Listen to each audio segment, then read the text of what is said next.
ম্যাচের আগেই ফলাফল ফাঁস, বেঙ্গালুরু নাকি পাঞ্জাব। আইপিএল 2025-এর 34তম ম্যাচে জিতবে কি?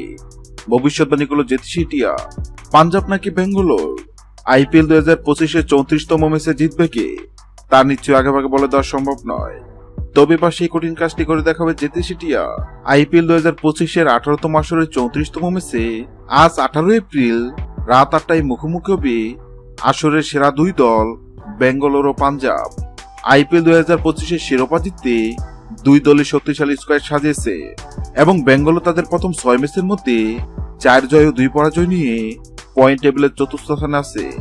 অন্যদিকে পাঞ্জাব তাদের প্রথম 6 ম্যাচের মধ্যে 4 জয় ও 2 পরাজয় নিয়ে পঞ্চম স্থানে রয়েছে।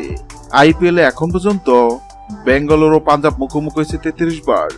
এর মধ্যে বেঙ্গালুরু জিতেছে 16 বার এবং পাঞ্জাব জিতেছে 17 বার। আর এই দুই দলের মধ্যে 34তম ম্যাচ জিতবে কোন দল, তা নিয়ে বক্তা সমর্থকদের মনোত্তেজনা শেষ নেই। আর এবার এই দুই দলের মধ্যে 34তম ম্যাচ জিতবে কোন দল, সেটি নিয়ে ভবিষ্যৎবাণী করল জেতি সিটিয়া। জেতি সিটিয়ার সামনে পাঞ্জাব ও বেঙ্গালুরুর পতাকা রাখা হয়, আর জেতি সিটিয়া বেঙ্গালুরুর পতাকা তুলে এবং এটাও জেনে দেয় আইপিএল 2025-এর 34তম ম্যাচে জিতবে বেঙ্গালুরু।